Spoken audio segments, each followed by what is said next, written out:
Bharatiya Janata party social media एवं IT विभाग का सुघोष मंडल प्रशिक्षण अभियान 2022 के तहत बड़वाह भाजपा नगर मंडल का 1 दिवसीय प्रशिक्षण वर्ग विवेकानंद स्कूल में संपन्न हुआ। इसमें नगर मंडल के प्रत्येक बूथों के संयोजक, सह संयोजक एवं समस्त भाजपा मोर्चा के अध्यक्ष पदाधिकारी उपस्थित रहे। सुघोष मंडल प्रशिक्षण के दौरान सर्वप्रथम प्रधानमंत्री नरेंद्र मोदी की मां हीराबा की फोटो पर माल्यार्पण कर श्रद्धांजलि दी गई।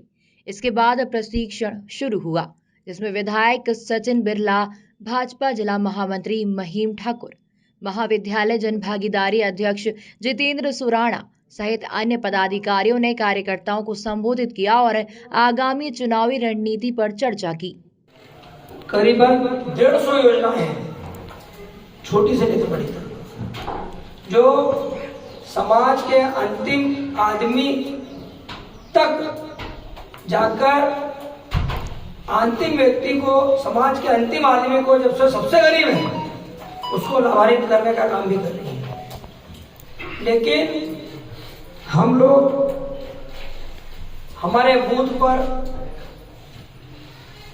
जिस व्यक्ति को सरकार की योजना का लाभ मिला है उसको बता नहीं पा रहा है कि भारतीय जनता पार्टी ने, कि सरकार ने आपको लाभान्वित किया है, आपको विकास के रास्ते पर लाए हैं, आपके परिवार की सुरक्षा के लिए प्रधानमंत्री आवास, आपको छत मिले इस भाव को लेकर प्रधानमंत्री आवास दिया है, आयुष्मान योजना का लाभ आपके पूरे परिवार को स्वास्थ्य लाभ मिल रहा है जिसमें 1 रुपया भी आपको लगता नहीं है, और जिसके पास आयुष्मान नहीं भी है उसको मुख्यमंत्री आर्थिक सहायता का लाभ विधायक के माध्यम से आप सबको मिल रहा है। छोटी छोटी बातें हैं। संबल योजना का लाभ हम दे रहे हैं, गरीब परिवार में कोई शांत होता तो 5,000 रुपये हम पहले दिन के लिए पहुंचा रहे हैं। शिक्षा के लिए आपको मुफ्त में शिक्षा देने का काम सरकार कर रही है। मतलब बोलने का यह है कि जीवन से लेकर मृत्यु तक सरकार हर एक स्तर पर जनता को सीधा लाभ पहुंचाने के लिए सीधे डायरेक्ट पैसे खाते में किसानों के भी जा रहे हैं। मतलब हर वर्ग को लाभ मिल रहा है। इसके लिए अगर सबसे बड़ी हमारी कोई ताकत है तो हमारे सभी बैठे हुए सोशल मीडिया के साथी हैं। इन्हीं के माध्यम से हम सब लोग जन जन तक भारतीय जनता पार्टी की योजनाओं को, सरकार के जनहितैषी कामों को और संगठन के भी कामों को और हमारी विचारधारा को जन जन तक पहुंचाने का काम हम सब लोग आपके माध्यम से करेंगे। इस अवसर पर आपका सबका स्वागत अभिनंदन करता हूं। इनके लिए बेहद तारीफ। नया मोबाइल लेने की बात करते हैं या कोशिश करते हैं तो वो सर्च करते हैं कि कौन सा मोबाइल क्या है। तो अभी टेक्नोलॉजी में आता है 5G, यार ये 5G इनबिल्ट है। तो हम ये 5G, 4G, इसके पहले 3G, 2G, 1G समझे यदि, तो ये क्या है, ये जनरेशन है सब। आज 5वीं जनरेशन इसकी काम कर रही है, उसको नाम दिया हुआ 5G। ठीक है, तो पहली जनरेशन कब आई? 1980 में अमेरिका पहली जनरेशन लेके आया। कोई 2-2.5 किलो का मोबाइल होता था, 3-4 किलोमीटर में चलता था, उधर से कुछ बोलते इधर से कुछ बोलते, समझ में आती नहीं आती बात ऐसी हुआ करती थी। उसको अपग्रेड करते हुए फिनलैंड 2G लाया 1988 में। 1988 में 2G जो है वो आया, और उसमें क्या होने लगा कि बातचीत तो होने लगी, और बातचीत होने के साथ साथ SMS और MMS की भी सुविधा हमको मिलने लगी। आप ये कभी पुराने समय में अपन बात करेंगे तो वो जो नोकिया 1100 उस तरह के ब्लैक एंड व्हाइट फोन, और उसके बाद उसी में कलर फोन आने लगे जिसपे बड़ी देर में घूम के एक MMS हमारे पास आता था। वो 2G टेक्नोलॉजी थी। ये 2G टेक्नोलॉजी फिनलैंड ने डेवलप की।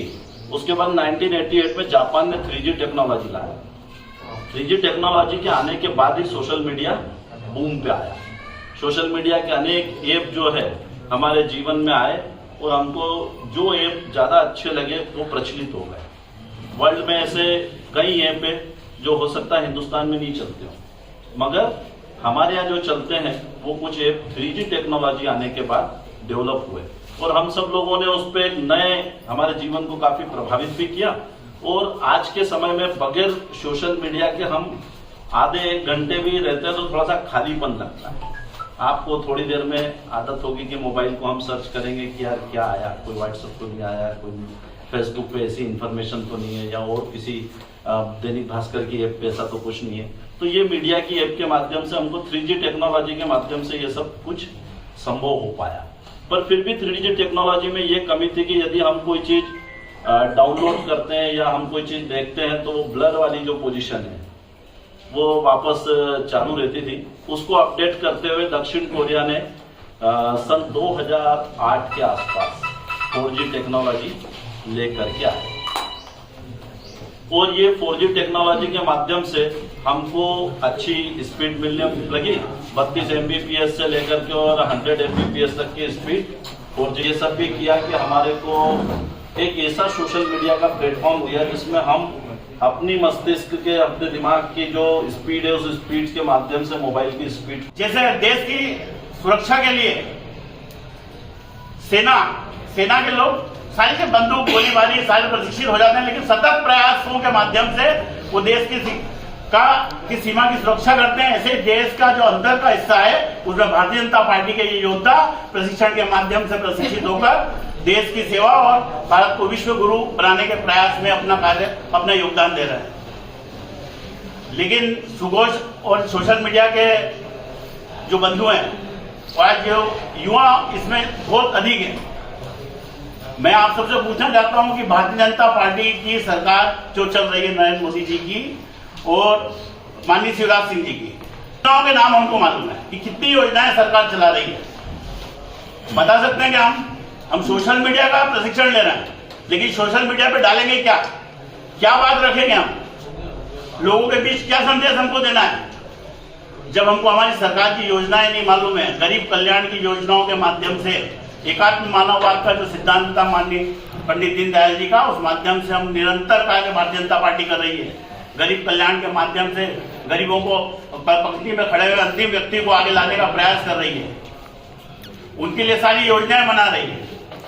लेकिन हम यहाँ जो बैठे हुए हैं, पहले हमको ये देखना पड़ेगा कि हमारी सरकार की क्या योजना है। इसके लिए हमको 2003 के पहले जाना पड़ेगा कि मध्य प्रदेश में भारतीय कांग्रेस की जो सरकार थी तो मध्य प्रदेश की जनता की क्या स्थिति थी, किस रूप में लोग जनजीवन जी रहे थे, उनका जनजीवन का स्तर क्या था। और 2003 के बाद जब माननीय शिवराज सिंह जी की सरकार के बाद भारतीय जनता पार्टी की सरकार बनी है तो आज जीवन स्तर क्या है, इन दोनों का विश्लेषण करना पड़ेगा। जब तक हम विश्लेषण नहीं करेंगे, जब तक हम लोगों के बीच हमारी बात नहीं रख सकते। इसे सोशल मीडिया पे हम सारी चीजें देखते हैं, किसी ने भी कुछ कमेंट पोस्ट डाली उस पर कमेंट्स करते हैं, लेकिन हम भारतीय जनता पार्टी की योजनाओं को समझें। गरीब कल्याण के लिए भारतीय जनता पार्टी क्या कर रही है। अभी क्या हो रहा है, कोई भी एक पोस्ट डालता है, छीटाकशी चालू हो जाती है। कहीं ना कहीं भारतीय जनता पार्टी के हमारे कार्यकर्ताओं में पार्टी के प्रति और पार्टी के जिन लोगों ने बलिदान दिया है, किस रूप में भारतीय जनता पार्टी आज यहाँ तक आई है, उसके सफर को हमको पहले पहचानना होगा कि कैसे भारतीय जनता पार्टी 1951 में 10 लोगों ने इस पार्टी का गठन किया और क्या क्या बलिदान, क्या क्या परेशानियों के माध्यम से भारतीय जनता पार्टी आज इस वट वृक्ष के रूप में यहाँ पे खड़ी है। कई युवा है हमारे बीच में जो 2000 में जिनका जन्म हुआ होगा 2000, लेकिन 2000 पहले की स्थिति क्या थी। बड़वाह से वाजिद खान की रिपोर्ट।